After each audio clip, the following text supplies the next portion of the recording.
How's that? Hello, Louisiana Beer Reviews. Arrogant Baladin. And man, is this heavy. Big, heavy, thick bottle. It's got a cork on top of it, and it's almost the size of my arm. If we do a fist, there we go. It's the same length. I picked this up from Elios's Wine Warehouse in New Orleans, and he was marking these down, and I don't know why, but I've had several Stones, and I've had the Arrogant Bastard brand before, and I was like, wow, that's a huge one. So I said, let me go ahead and try it. So you did a little research on this, because I bought this and gifted it to you. You bought, okay, so apparently it came out in 2017, so they might have had some a year later that they wanted to unload. Right.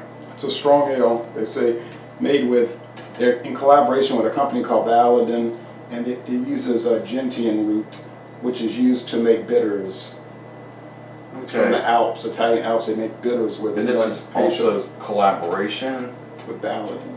And it's got Berlin written on the back of it. It's from Berlin, Germany. It also says drink fresh or cellar, so this has been cellared. It says Series 6 of 14, 9.5% alcohol. I'm not going to mention Beer Advocate because they don't have enough ratings. Rate Beer says 84 out of 100, but only 54 out of 100 in the style. Yeah, this is either a 9.1% alcohol or a 9.7. I can't really see. I'll check it out. And Untapped gives it a 77 out of 100. I think there are some video reviews, but it was a little confusing. The videos might just be from Stone themselves. Let's see. Arrogant is their subline. 9.1% alcohol. I do remember he had two of these, and another one was in some kind of blue writing, like this one's in red. But that one sold out pretty quick, and then he just sat on these for a while, and he was just like, he put them on the side. So I looked at him one day and I said, hey Tim, why don't you cut me a deal on that old beer there, and I'll take it off your hands, knowing that these beers are. So he got you a good deal. Yeah, so we got this beer for $20. So the glassware they say is immaterial, $20. The glassware is immaterial. That's what you paid for a normal size Arrogant Bastard, which is, what, a 22-ounce bottle? I think so. Yeah, and this is what, 1.5 liters? Does it say the volume? I have to look more carefully. Or wine people would call it something like a trunnion or something. Styled, super double arrogant. Tasting notes for those who are unable to figure it out for themselves. Aroma, the sweet smell of triumph over adversity. You know, it's just there's typical, you know. Yeah, they're bragging about themselves, using big words that don't really correlate over to the taste or flavor of the beer. So 1 quart, 1 pint. So a quart is 32 and a pint is 16. So 48 ounces. Okay. Well, that's a lot more than what you get in a 22-ounce bottle. Yeah, This more is than twice as much. All right. For basically the same price that you buy a 22-ounce Arrogant Bastard for. And you want me to open that? Stone double arrogant. I don't want it to like shoot off to your ceiling. Okay. Launch the rocket. No. I want it. Wow. That's a lot. There we go. Alright, it's moving. Wow. Sounded like a champagne bottle. Or cork rather going off. So, yeah, it's got the stamp on the bottom. Nice smoke. Yeah, well, look at the smoke coming off of this. Water. My daughter said, why do you call it smoke? It's water vapor. I said, well, I mean, that's just what people call it. We know it's water vapor. Right. That's enough for now. Thick enough head of foam. It's red like the Budweiser. Is it now? But it's got way more You know. sediment. Way more sediment. Yeah, they have a tendency to make the beers in what I call in the raw, per se, you know? Wow. Well, I mean, I think that's what you're gonna get from these. Good, the cork went back in. I'm gonna put it in the fridge. There you go. Get it colder. Get it colder because I think it's got a pretty good. Just by appearance, I would say this looks like a barley wine. Yeah, that's what it is. Gotta be.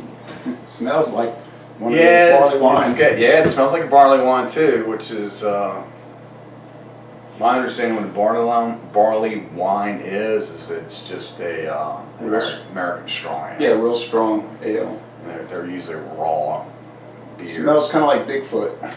No, you know what it smells like? It smells like Old Tankard Ale. Remember we had Old Tankard Ale a while back? Yeah, that was a much lighter version though. Yeah.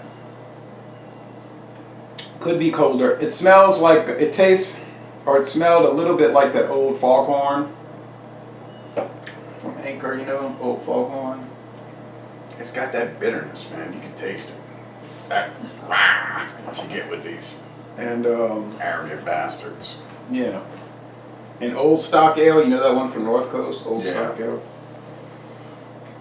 This is a big beer. What about those bitters they add to it, that gentian root? Think that doesn't seem to make too much of a I have difference. never tasted gentian root before. I don't know what it is. I don't know what kind of flavor profile you're supposed to get from it. So It doesn't taste too different than without it. as far as I'm concerned, they can say they put whatever root It's they want into it. Spicy. A little bit. Well, do you know what flavor now you're supposed to get off a gentian root? No. And the bottle Either. The bottle gives you no true flavor notes. It's just So being we're sarcastic. we're probably sitting on a 2-year-old beer, Yeah, 2 years.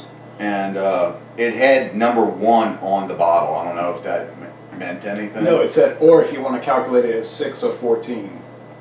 Well, it had the pound symbol, or hashtag, as some people like to call it now, and a number 1 right by it. Right in the center of the bottle, if you see the arrogant bastard symbol, which is that Gorgol looking thing, right below it. Yeah, well, I think they were being cheeky with all that. Because they're cool, you know, they're arrogant. Yeah. It smells a little bitter in the nose or a little spicy in the nose, but to me, it doesn't taste way different than the Bigfoot, way different than the Old Stock Ale, way different than the Old Foghorn. You know, it's in that ballpark. It's similar to those. Yeah. Well, it's arrogant bastard. That's what it tastes like to me. Mm-hmm. Mm-hmm. Maybe the Stone Double Bastard. You ever had the Double Bastard? Mm-hmm. I drank one of those one time and I made a video and I deleted it. No good.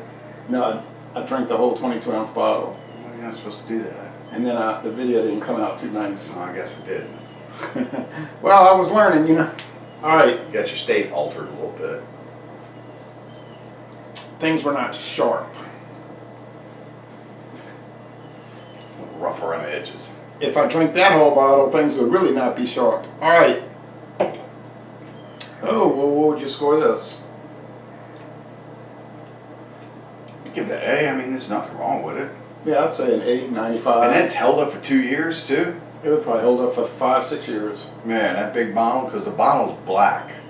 Mm-hmm. Or maybe it's like dark chocolate or Super like dark coffee brown. color. Yeah, super dark brown. Because That even just when, helps to preserve the beer. even those blacks, And then at 9.1% alcohol, it's going to age well. if you look at that black glass and you hold it under light, usually they're really Easy. dark brown or Yeah. it's dark purple. But they try to make it look But like it's darker than your average beer bottle. Oh yeah, way darker. Yeah. 95 out of 100.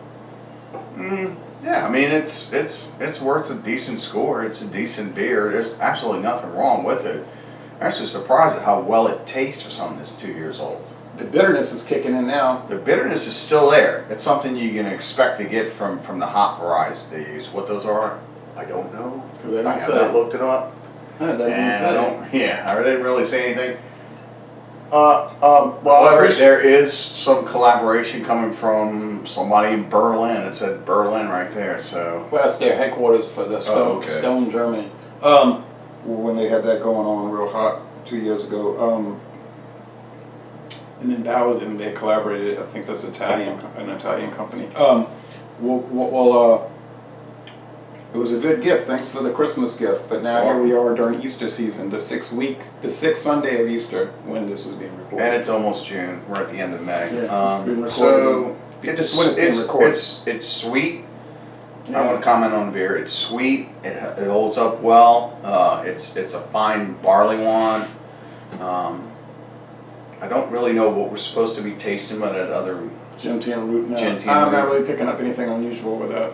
But there is something that's kind of like almost like a wood taste in it. Yeah, yeah. And Wood. it's just it's Arrogant Bastard. I mean, it's a good beer. They make good beers. I like them. If somebody poured that to you and poured it out and said, "Hey, you want some Arrogant Bastard?" and you didn't know better, you probably would just think it was Arrogant Bastard, right? Yeah, and I wonder Or if maybe Double Bastard. Yeah. But Double Bastard is 11%. This is 9, so it's more like the Arrogant Bastard. Yeah. Yeah. So I wonder if that flavor profile dropped a little bit. I mean, I don't know. I didn't have this. It's hard to say. Yeah. I'm going to try to look up some video reviews. Only It's videos a really good beer. So you know, give it a really good grade at 95, just like you said. 95 out of 100, Les Le Monton Relais. A very good beer, and we're going to end this review by saying, y'all come on down to southeastern Louisiana. And it's still held up after 2 years. Oh, excuse me. Jeez, what's that all?